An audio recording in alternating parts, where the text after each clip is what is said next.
आज हम बात करेंगे समश्रुति भिन्नार्थक शब्दों की। समश्रुति भिन्नार्थक शब्द उन शब्दों को कहा जाता है जो देखने और सुनने में एक से लगते हैं, लेकिन उनके अर्थ अलग अलग होते हैं। आइए कुछ उदाहरणों से इसे समझते हैं। पहला शब्द है असन और आसन।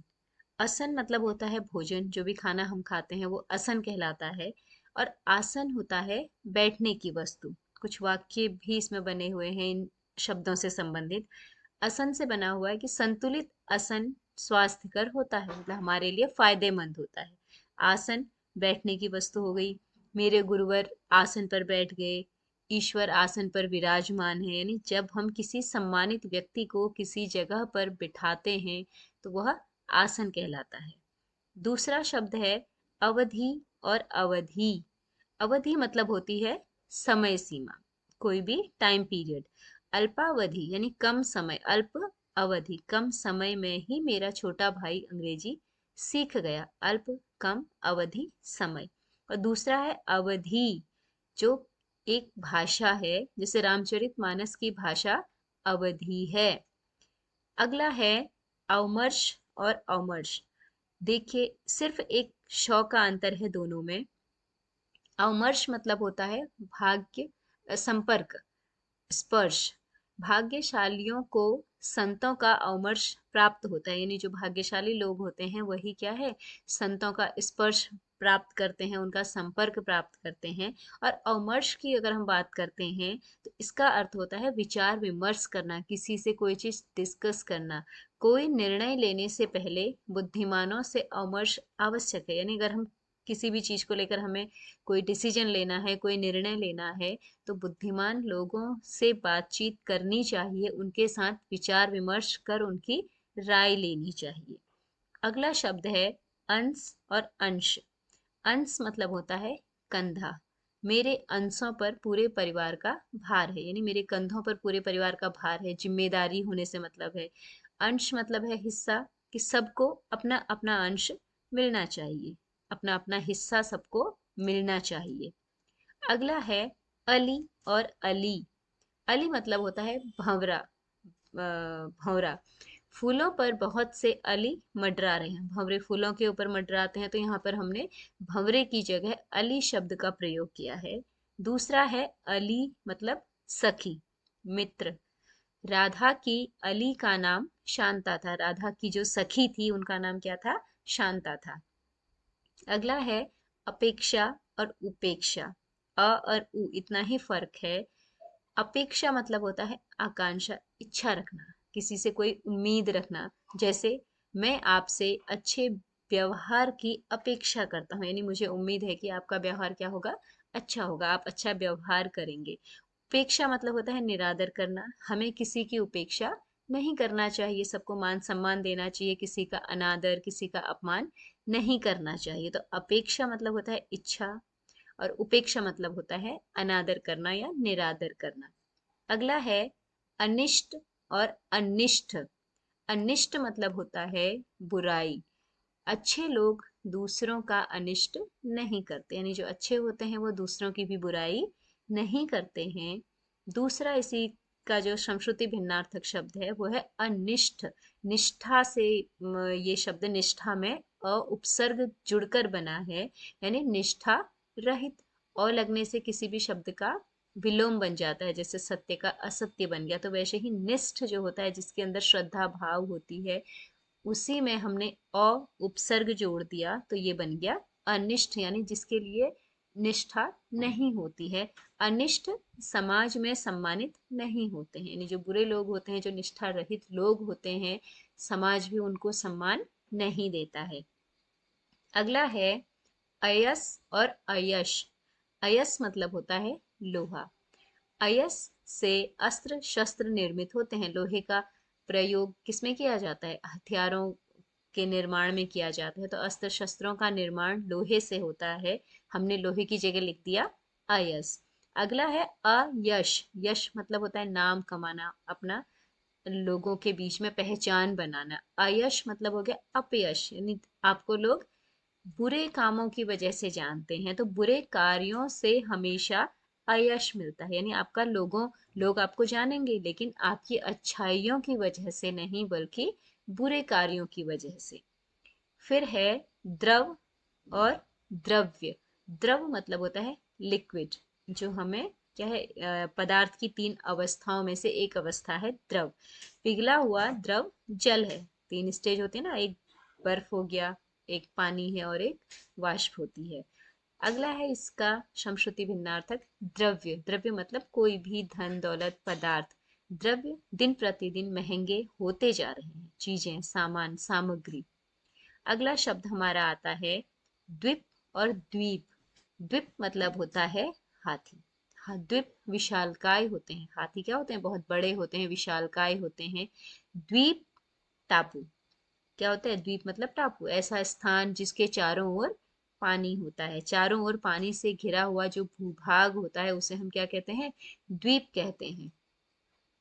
अगला है नीर और नीड़। नीर मतलब होता है पानी, नीड़ मतलब होता है घोंसला। नीर, नदी का बहता हुआ नीर हमें चलते रहने की प्रेरणा देता है, यानी पानी क्या है, हमेशा हमें ये सीख देता है कि हमें लगातार आगे बढ़ते रहना चाहिए। और नीड़ मतलब होता है घोंसला, कि रात में जो पंछी होते हैं वह अपने घोंसलों में विश्राम करते हैं। घोंसले की जगह हमने लिख दिया है नीड़ों में विश्राम करते हैं। अगला है प्रकार और प्राकार। प्रकार मतलब होता है रीति, तरीका। ठीक है, इस बाग में विभिन्न प्रकार के फूल खिले हैं, अलग अलग प्रकार के, अलग अलग तरीके के, रंग के, आकार के, किसी भी तरीके से हो सकते हैं वो, अलग अलग विविधता उनमें है। प्राकार होता है किले का एक हिस्सा। प्राकार ध्वस्त हो रहा है, जैसे किले का कोई हिस्सा या मकान का कोई भाग टूट रहा है तो हम उसके लिए बोल सकते हैं किला, मतलब मुख्य रूप से किले के लिए ही आएगा कि प्राकार क्या है, ध्वस्त हो रहा है, ये हिस्सा खत्म हो रहा है, नष्ट हो रहा है। अगला है वसन और व्यसन। वसन मतलब होता है कपड़े। उसके वसन पुराने किंतु स्वच्छ थे। पुराने कपड़े थे, लेकिन ऐसा नहीं था कि वो पुराने थे तो वो गंदे थे, वो धुले हुए साफ कपड़े थे। तो इसमें लिखा है कपड़े की जगह हमने लिख दिया वसन, वस्त्र।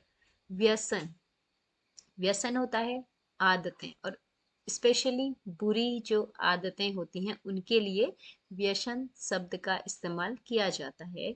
व्यसन मानव की अवनति का सबसे बड़ा कारण है, यानी अगर आपके अंदर कोई व्यसन है, आप मानो आप शराब पीते हैं, आप जुआ खेलते हैं, और भी कई तरीके के व्यसन होते हैं, तो जो व्यसन है, जो बुरी आदतें हैं, वो मनुष्य की क्या कर देती हैं, अवनति करती हैं, उसका उन्नति में बाधक होती हैं। अगला है शब्द परुष और पुरुष। एक मात्रा का फर्क है, लेकिन अर्थ देखिए। परुष मतलब होता है पत्थर, प्रस्तर। ठीक है, उसका पर्यायवाची है तो सेंटेंस भी वही बना है कि प्रस्तर पत्थर, परुष होता है कठोर होता है। परुष मतलब होता है कठोर होना, पत्थर के समान कठोर, परुष। और पुरुष मतलब होता है व्यक्ति। आज के पुरुषों में पुरुषत्व नहीं रह गया, मतलब पुरुषत्व नहीं रह गया, ऐसा मतलब क्या है कि उनके अंदर की भावनाओं को लेकर ये बात कही गई है कि लोग क्या है, जागरूक नहीं है, सेंसिटिव नहीं है। इस भाव में इसको लिखा गया है। अगला है कर्म और क्रम। कर्म मतलब होता है कार्य, कि जैसे हमें हमेशा अच्छे कर्म करने चाहिए, कर्म का फल अवश्य मिलता है, आप कुछ भी कार्य करते हैं तो उसका फल मिलेगा। ठीक है, तो कर्म मतलब कार्य है। और क्रम, क्रम मतलब होता है सिलसिला। क्रम से छात्र आते गए और अपना अपना पुरस्कार लेते गए। सीक्वेंस में आना वो क्या कहलाता है, क्रमानुसार, क्रम के अनुसार छात्र आते गए और अपना पुरस्कार लेते गए। अगला शब्द है मास और मांस। मास मतलब होता है महीना, जैसे साल में 12 मास होते हैं। और मांस मतलब होता है गोश्त। उस भिखारी के शरीर पर मांस नहीं था, इसका मतलब क्या है, मांस मतलब जानवरों वाला मांस, कटा वाला मांस, वो नहीं जिसे खाया जाता है। मांस मतलब होता है कि शरीर में जो हमारे होता है ना, हड्डियां ही हड्डियां हैं उसके, हम इसको बोल सकते हैं कि बहुत कमजोर है, बहुत दुबला पतला जो होता है, मांस नहीं है उसके लिए भी बोला जाता है। तो उसी भाव में ये है कि उस भिखारी के शरीर पर मांस नहीं है, वो बड़ा दुबला पतला सा है, वो बड़ा कमजोर है। अगला है मध्य और मध्य, सिर्फ द और थ एक शब्द का अंतर है, वो भी आधा वर्ण है। देखिए, मध्य मतलब होता है शराब। मद्यपान से स्वास्थ्य खराब होता है, मद्यपान शरीर के लिए हानिकारक है। ठीक है। मध्य मतलब होता है बीच में। नौका नदी के मध्य डूब गई। नाव क्या है, नदी के बीच में डूब गई। अगला है कुल और कुल। कुल मतलब होता है वंश, किसी के परिवार का जो पुश्तों से जो चला आ रहा है उसको वंश कहा जाता है। जयंत के कुल में जगदीश ऐसा कोई पुत्र नहीं हुआ। या फिर श्री राम का जो कुल था वो क्या था, रघुवंश के वो थे, रघुकुल के वो थे। ठीक है। कूल मतलब होता है किनारा। नौका कूल पर लग गई। नौका विहार करने के बाद हम नाव को क्या करते हैं, किनारे पे रख देते हैं, उन्हें किनारे पे बांध देते हैं, तो वो क्या कहलाया, कूल कहलाया। अगला है बात और वात। बात मतलब होता है बोलना, वचन। ठीक है, कुछ भी हम बात आपस में हम जो वार्तालाप करते हैं वो बात कहलाती है। एक वाक्य से बनाया है, उसकी बात में सच्चाई है, यानी वो जो भी बोलता है सच बोलता है। अगला है वात। वात मीन्स क्या है, हवा। वात धीरे धीरे बह रहा है, पुल्लिंग वाला शब्द है कि हवा क्या है, धीरे धीरे बह रही है। इसकी जगह हम हवा लिखेंगे तो पुल्लिंग में आ जाएगा वो। अगला है श्रवण। श्रवण मतलब होता है कान। श्रवणों में नुकीली चीज कभी नहीं डालनी चाहिए। अक्सर आदत होती है ना, कुछ भी चीज ले लिया कान में, उससे हम कुछ खुरचने लगते हैं, कान साफ करने लगते हैं, तो नुकीली चीज कान में नहीं डालनी चाहिए। अब हमने यहाँ पर कान की जगह क्या शब्द लिखा है, श्रवण। अगला है श्रवण। श्रवण मतलब होता है बहना, किसी चीज का रिसना। उसकी आंखों से आंसू स्रवित होने लगे, बहने लगे। ठीक है, बहाव को हम बोलते हैं स्रवित होना, और श्रवण मतलब होता है कान। श्रवण, स्रवित होना या श्रवण वो कहलाता है। तो दोनों में क्या है, लगभग लगभग एक से शब्द हैं दोनों, लेकिन इसके जो अर्थ है उसमें क्या है, अंतर है। दोनों का अर्थ बिल्कुल अलग अलग है। तो ऐसे हिंदी में कई सारे शब्द होते हैं जो हमें लगेगा कि सेम है, क्या फर्क पड़ता है। एक मात्रा की तो बात है, छोटी की जगह बड़ी लगा दिया, ऊ की जगह बड़ा ऊ लगा दिया, लेकिन वो शब्द हमारे उस वाक्य को बिल्कुल बदल देता है, उसके अनुसार नहीं होता है।